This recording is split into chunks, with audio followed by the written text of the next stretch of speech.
Bueno, voy a tratar de seguir explicando lo que esta página entrega. En realidad, siempre se dice que los números son fáciles de torturar, son capaces de decir lo que uno quiera.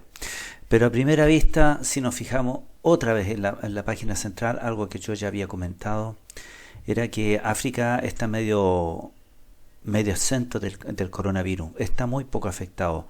A simple vista se ve que Estados Unidos, parte de América Latina, Europa y la India se ven más afectados. Ahora, si bien todas estas variables que existen, por ejemplo, algo que es importante es entender la letalidad del virus. ¿Cómo se calcula esto? Es bien simple. Se toma, por ejemplo, lo global del mundo, los datos, o sea, se toma los muertos y se calcula el porcentaje de muertos con respecto a los infectados. Eso se hace de manera de país, de ciudad, pero podríamos decir que la letalidad del mundo, yo hice una lista aquí, una pequeña lista de cuál es la letalidad mundial, o sea, los datos que se conocen oficiales, cuántos muertos han habido en el mundo entero con respecto a la cantidad de infectados. Pero resulta que los infectados, para saber exactamente quién está infectado y quién no, también es relativo, también depende de la calidad del test y por sobre todo la disposición del test. Entonces hay ciertos países que obtienen, por así decirlo, una letalidad menor que otros. Yo hice ese cálculo en todo el mundo y la letalidad es de 0,2. Si vemos aquí Estados Unidos 2, ese parece, la chilena es peor, la letalidad, por así decirlo, o sea, el virus más peligroso, por así decirlo. Alemania 1,51.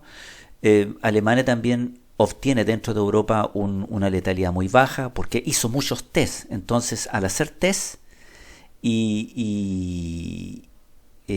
al hacer más test, la cifra de gente infectada va a aumentar. Entonces, con respecto a los muertos, obtendrá uno una mejor letalidad, por así decirlo.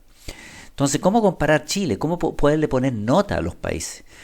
Yo ayer, o sea, conté en una ocasión pasada en que Suecia no había hecho nada. Pero si uno cuenta la cantidad de muertos con respecto a este asunto, como digo yo, a otros países de Europa, tiene una nota relativamente mala, por así decirlo, en cuanto a la letalidad. O sea, el virus fue más letal que en otros lugares. Italia fue peor, España 2,73. Yo me acuerdo que desde un comienzo de la pandemia yo observé mucho tiempo Israel. Israel se parecía mucho a los datos, a la letalidad que estaba entregando Chile al comienzo de la pandemia, por lo menos en Chile. Entonces, sabiendo esos datos, eso sigue habiendo un hueco. Entonces, yo diría que esta gente agregó otro concepto para poder entender esto de la letalidad. Porque si bien aquí, por ejemplo, si vamos a Israel tenía una nota buena, tiene muy pocos muertos. Eh, si vemos a Chile, por ejemplo, Chile tiene 15.000, pero todo eso cuesta encontrar una relación para poder determinar si el país en el que uno vive tiene buenas notas o más. Entonces se creó este otro concepto. No sé si se creó, pero por lo menos se hizo más conocido en el público. Porque el de la letalidad, para ser franco, yo creo que no provocó un miedo tan grande. O sea, como que se tendió a relativizar todo esto del coronavirus. Pero aquí tenemos, por ejemplo, los países con más fuertes casos de muertos cada 100.000 habitantes. Entonces aquí juega un rol fundamental la cantidad de habitantes. O sea, ahí entra en juego si un país tiene 200 millones de habitantes o tiene un país 6 millones, ya hay otro elemento de comparación. Entonces, uno de los peores países en estos instantes, Bélgica, tiene 136 muertos por 100.000 habitantes. Entonces aquí volvemos a ver, Perú tiene también una nota muy mala y bajemos por ejemplo a Chile. Chile tiene 80. O sea, Chile está mal, por así decirlo. O sea, desde el punto de vista como uno lo vea, Chile tiene una letalidad de 2,78, o sea, muy por encima del promedio mundial. Y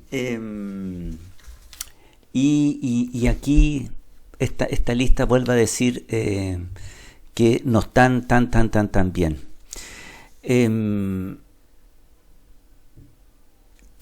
no hay que olvidar, y lo voy a repetir otra vez, el promedio de la gente que muere. Estamos en un promedio muy alto con enfermedades. Entonces hay que tener un concepto, por ejemplo, que es que hay que aceptar de que la esperanza de vida de las personas que murieron a causa del COVID-19 juega un rol muy importante. O sea, gente que murió, pero pudo haber vivido, si no hubiera tocado el COVID, un año más, 2 años más, porque el promedio está por 82 años más o menos. Todas estas cifras hay que tomarlas con mucha precaución. Bueno, eso yo creo que ayuda un poquito más a entender esta pandemia que ya se está hablando de una cierta manera, por lo menos aquí en Europa, que está pasando. Bueno, eso sería todo por ahora.